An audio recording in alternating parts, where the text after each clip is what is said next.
यदि आप भी धनवान बनना चाहते हैं तो ये वीडियो आपके लिए ही है। इसमें बताई हुई एक एक बात बड़े ध्यान से समझ लो और फिर देखना, आपको सफल होने से कोई नहीं रोक पाएगा। तो चलिए बताता हूं आपको 5 महत्वपूर्ण तरीके गरीबी से अमीरी की ओर जाने के, और वो भी 5 मिनट में। चलो आज आपको एक फॉर्मूला बताता हूं जिससे गरीब आदमी भी अमीर बन जाए। क्यों शास्त्रों में दूसरों की सहायता करने को कहा गया है। जिसकी जैसी नियत वैसे उसके कर्म। यदि किसी में दूसरे की मदद करने का जज्बा नहीं है, देने का संस्कार नहीं है, तो वो भले ही धन से अमीर हो पर वास्तव में उसके हाथ खाली है। अमीरी धन से नहीं बल्कि संस्कारों से आती है। संभव है कि किसी घर में रोटी 2 हो पर खाने वाले 4, यानी 2 रोटियों को यदि 4 लोग मिल बांट कर खाएंगे तो भले ही किसी का पेट नहीं भरेगा पर उन चारों की आत्मा की तृप्ति जरूर होगी। पर वहां यदि इन रोटियों को 2 लोग खा लेंगे तो बाकी के 2 लोगों को भूखा ही सोना पड़ेगा और उनकी आत्मा भी कल्पेगी। क्योंकि भूखे पेट ना होत भजन गोपाला। जब खाली पेट हरि का नाम लेने में भी ध्यान नहीं लगता तो आत्म शांति कैसे मिलेगी। अपनी मर्जी से भोजन ना करना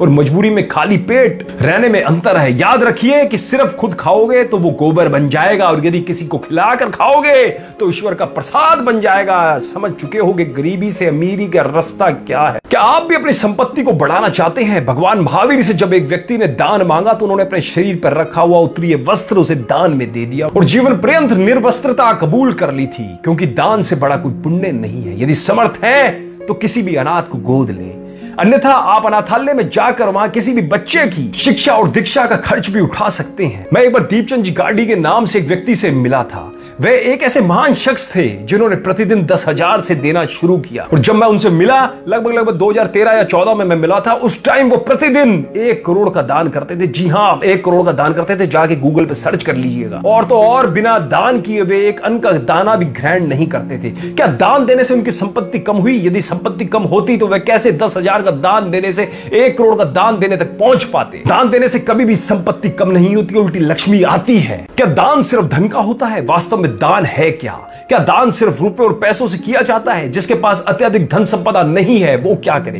क्या वो दान पुण्य सब भूल जाए? गौर कीजिएगा कि दान का अर्थ सिर्फ पैसा देना नहीं है। यदि आप में समर्थ है तो अवश्य दूसरों की सहायता कीजिए, अन्यथा रोजाना 4 रोटी तो कम से कम गाय को जरूर खिला दीजिए। इससे आपके नवग्रह प्रतिकूल हो जाएंगे। और यदि आपको अपने दुश्मन कम करने हैं तो रोजाना 2 रोटी तो कम से कम कुत्तों को जरूर खिला दे। इससे आपको भैरव जी की कृपा मिल जाएगी और आपके दुश्मनों में भी कमी आनी शुरू हो जाएगी। अगर आप अपनी खोई हुई संपत्ति वापस पाना चाहते हैं तो रोजाना चींटियों को दाना जरूर खिलाइए। आपको अपनी संपत्ति वापस मिलनी शुरू हो जाएगी। कबूतर और चिड़िया को दाना डालने से आपके बंद रास्ते खुलने शुरू हो जाएंगे। क्योंकि कोई भी पक्षी अपने पर कभी किसी का कर्ज नहीं रखता। यदि आप उसको 2 दाना खिलाएंगे तो वो आपको 4 दाना वापस करके जाएगा और साथ में आपको ढेर सारी दुआएं भी देकर जाएगा। क्या आप जानते हैं कैसे दान के जरिए धनवान बना जा सकता है? दोस्तों, दान कभी व्यर्थ नहीं जाता। एक गरीब बच्चा जिसने कभी खीर नहीं खाई अपनी मां से खीर खाने की जिद कर बैठा। मां जैसे वैसे दूध, चीनी, चावल मांग कर लाई और बच्चे को खीर बनाकर दे तो दी, पर इसे किस्मत का खेल ही कहेंगे। तब एक साधु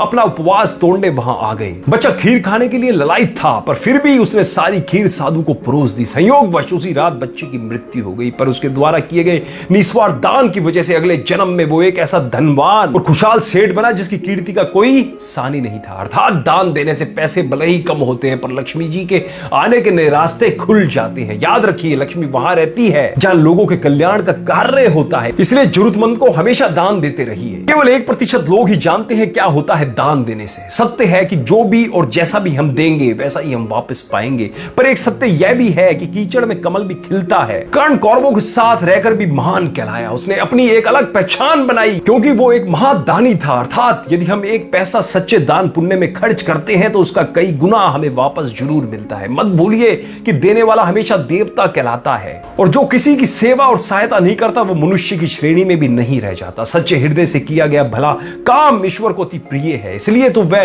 दान देने वालों का हाथ हमेशा थामे रखते हैं। जरूरत सिर्फ अपना एक कदम आगे बढ़ाने की है क्योंकि एक पुण्य कर्म खुद ब खुद आपको रास्ता दिखाता चला जाएगा। दोस्तों, मैं उम्मीद करता हूं इस वीडियो से आपने भी बहुत कुछ सीखा होगा। यदि सीखा हो तो अपने बहुमूल्य विचार हमें कमेंट के माध्यम से जरूर बताइएगा और इस वीडियो को ज्यादा से ज्यादा शेयर जरूर कीजिएगा जिससे दूसरे लोग भी गरीबी से अमीरी की ओर बढ़ने के रास्ते पर चल सकें और अच्छा कार्य कर सकें। धन्यवाद। ऐसे ही ज्ञानवर्धक वीडियो को देखने के लिए हमसे आज ही जुड़े।